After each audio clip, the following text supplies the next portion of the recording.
ایک دفعہ عیدی سینٹر کے ایک ممبر سے پوچھا گیا کہ آپ روزانہ لاشیں وصول کرتے ہیں جس میں مختلف لوگ مختلف حادثات کا شکار ہو کر موت کے منہ میں چلے جاتے ہیں، کیا آپ کو کبھی کسی لاش کو دیکھ کر لگا کہ یہ شخص قدرت کے انتقام کا شکار ہوا ہے؟ میری بات سن کر سامنے بیٹھے معزز شخصیت کچھ اور سنجیدہ ہو کر بولے، بہت بار ایسا ہوا ہے۔ پچھلے ہفتے کی بات ہے کہ ہمیں کال موصول ہوئی 2 ماں بیٹیوں نے خودکشی کر لی تھی۔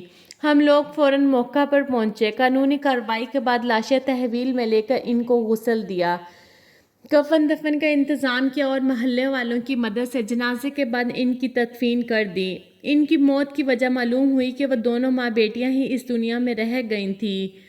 ان کے گھر کے کفیل بیٹا اور شوہر کراچی کے ایک سیاسی جماعت کو بھتہ نہ دینے کے جرم میں عبرتناک موت مر چکے تھے۔ جب کسی مرد کا سہارا نہ بچا، دونوں ماں بیٹیوں نے خود رزق تلاش میں نکلنے کا فیصلہ کیا اور لوگوں کے گھروں میں کام کرنے لگیں، جو ان کا گزر بسر ہو جاتا۔ کبھی گھر کا کرایہ ادا ہو جاتا اور کبھی ان کی کمائی سے مہینے کا راشن آ جاتا۔ مالک کی رضا میں راضی ہو کر زندگی گزارنے لگیں۔ پھر اچانک سے ایک نئی آزمائش آ پہنچی۔ ماں کو کرنٹ لگا، جس کے جھٹکے سے وہ دور جا گری۔ اس کے سر میں دماغ کے قریب موجود ہڈی کو چوٹ پہنچی اور ساتھ ہی ٹانگ بھی ٹوٹ گئی۔ اب بیچاری لڑکی جن گھروں میں کام کرتی تھی، ان گھروں سے تھوڑا تھوڑا کر کے قرض پکڑا اور اپنی والدہ کا علاج کروانے لگی۔ ٹانگ کا آپریشن کر کے اس میں راڈ ڈال دیے گئے، جبکہ دماغ کے قریب کریک ہو جانے والی ہڈی کا آپریشن مہنگا تھا۔ آپریشن کے سوا کوئی چارہ بھی نہیں تھا، چونکہ لڑکی کے پاس اتنی گنجائش نہیں تھی کہ وہ اپنی ماں کا آپریشن کروا سکے۔ لہٰذا وقتی طور پر سکون اور دواؤں اور انجیکشن کے ذریعے اس نے اپنی والدہ کی تکلیف کو کم رکھنے کی ہر ممکن کوشش کی، یہاں تک کہ اس کی والدہ کی ٹانگ مکمل ٹھیک ہو گئی۔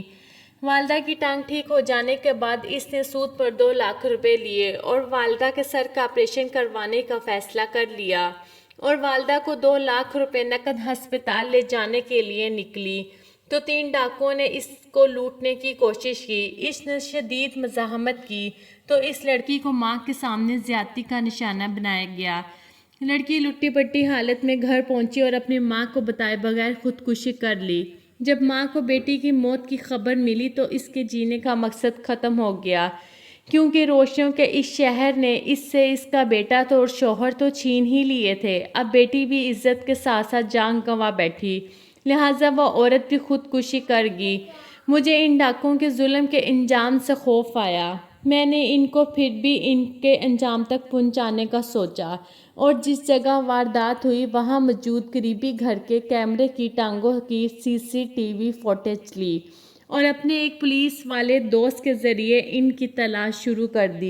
مگر ہمیں دوسرے ہی دن وہ دوبارہ 3 لاشیں اٹھانے کی کال آ گئی۔ 3 لوگ جو بقول پولیس کے نشے میں دھت موٹر سائیکل پر جا رہے تھے اور سامنے سے آدھے ٹرک سے ٹکرا گئے۔ ٹرک نے سینے سے نیچے کا دھڑ کچل کے رکھ دیا۔ ان کے پاس شراب کی 2 بوتلیں ٹوٹی پڑی ہوئی تھیں اور ایک جیب سے 1,92,000 نقد رقم ملی تھی۔ جب میں پولیس سے لاشیں تحویل میں لینے کے لیے پہنچا تو میں حیران رہ گیا کہ تینوں وہی ڈاکو تھے جنہوں نے گزرے ہوئے کل میں ایک یتیم لڑکی کو بے آبرو کر کے اس سے 2 لاکھ روپے چھین لیے تھے اور یہ 2 لاکھ روپے ان کے کسی کام نہ آئے۔ میں نے لاشوں کو غسل دینے کے بعد کفن دفن کا انتظام کر کے ان کا جنازہ کروایا اور ان کے جنازے میں میرے دل سے دعا اس خودکشی کر جانے والی لڑکی کے لیے نکلتی رہی۔ دونوں کی موت اور حالت دیکھ کر مجھے لگا تھا کہ یہ لوگ خدا کو بھولے ہوئے تھے اور ابھی ان کی لگامیں کھینچ کر قدرت نے ان سے اپنا انتقام لے لیا تھا۔